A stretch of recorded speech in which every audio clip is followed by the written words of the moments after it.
welcome back, ladies and gentlemen, people of all ages. As you can see, this is going to be another Game Week 4 preview. It's been a long international break. It's been quite boring, to be fair. Done a little bit of UCL fantasy research, starting to get a team together.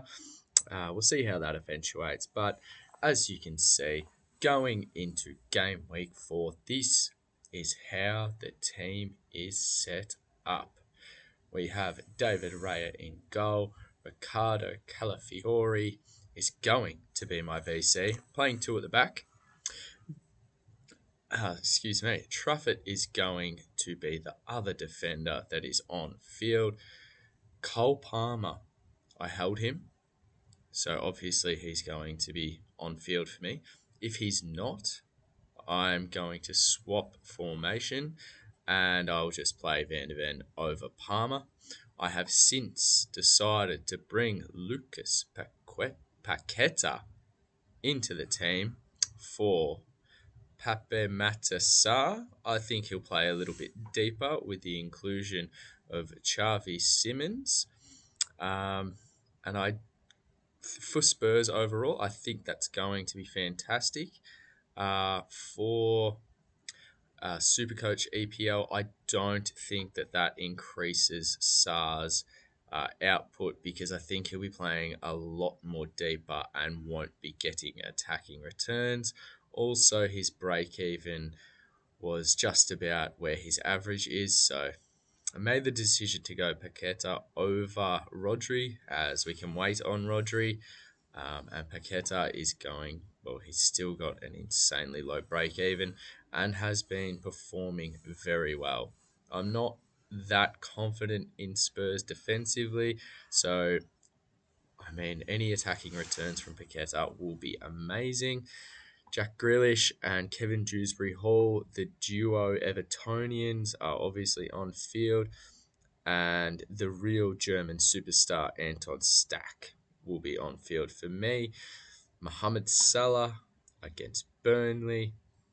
Haaland, who scored 5 and had a few assists for Norway over the international break. That's just insane. I think he's the only player in history to score 5 goals in 3 separate games, which is just insane. And as with what happened in the prior game week with Simon Adingra being benched, we had to keep Florian Wirtz. So hopefully he can return for us in this format. But this is how the team's set up. As I said before, only one trade, and that's Sa to Paqueta. We do have 390k in the bank, and I'm fairly content with how we are set up. As I said, if for some reason Palmer does not make the squad or is not starting, then we just change formation and Mickey van der Ven comes on. Instead of a 2-5-3, we then switch to a 3-4-3. I think Van der Ven has higher scoring potential than Joe Rodon, who withdrew from Wales, I believe, over... I think it's Wales. Could be wrong on that one, actually. He withdrew over the international break, didn't play for country due to a mysterious injury, but apparently is all good to set to start for Leeds. And Dan Ballard, purely there for the cash generation.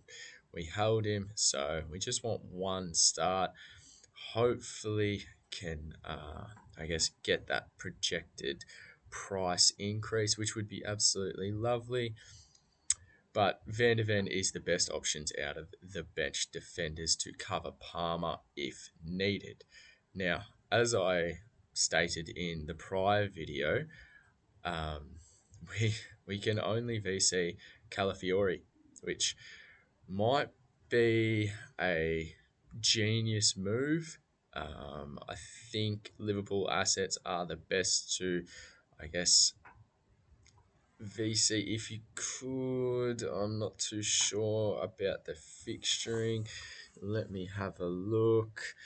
Um, yeah, I mean, if you could potentially go say a Salah or a Gakpo or a Wirtz even into a Haaland, wouldn't be the worst shout if you've got like a Cherky on your bench. That might work. But for me, with the Permaloop in the goalkeeping position from Aston Villa, I literally can't VC anyone unless they are not an Arsenal goalkeeper, but they are an Arsenal player or a Forest player. Don't have any Forest players, as you can see. So Calafiori is going to be my VC. But I mean, Haaland just scored five. And I know it was against Moldova, but I guess the argument could be made, is the Moldova defense better than the United defense currently?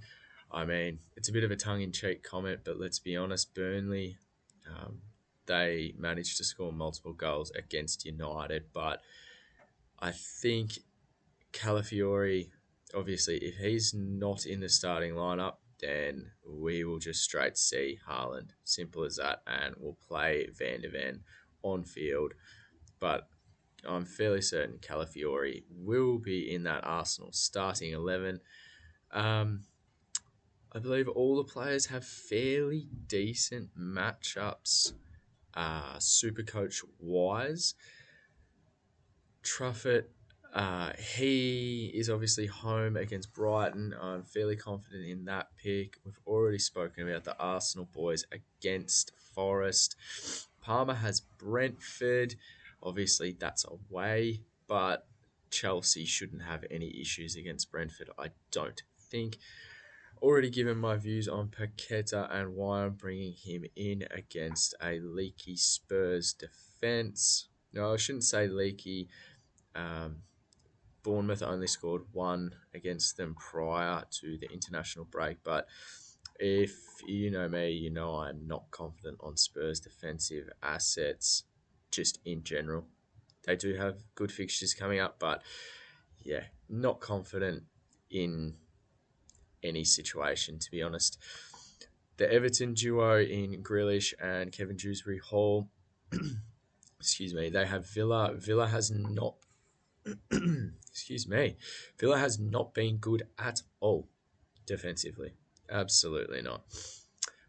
Anton Stack, superstar. He has Fulham away. So I'm expecting something there. Salah and Wirtz, they obviously have Burnley away. Think that'll be a fairly good game. Although Salah's stats against Burnley recently haven't been the greatest, hence why I'm going to see Haaland. I mean, he's in form. United aren't that good defensively, and I'm fairly certain out of all the remaining assets that would have to be a captaincy option in this team, Haaland is the best for that.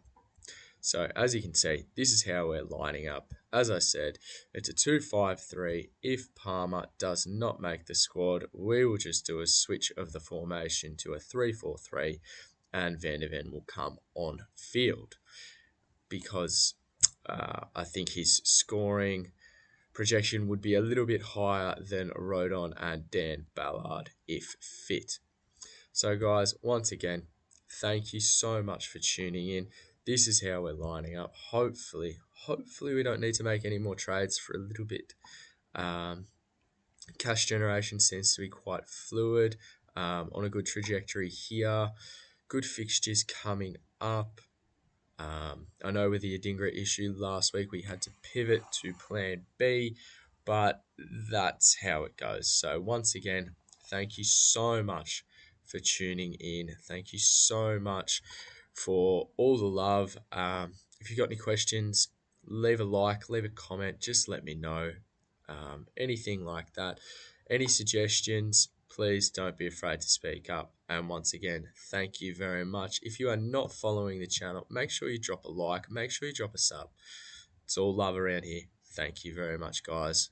Don't forget to tune in for the next video that will be uploaded next week. Thank you. If you've enjoyed this video, then please like and subscribe.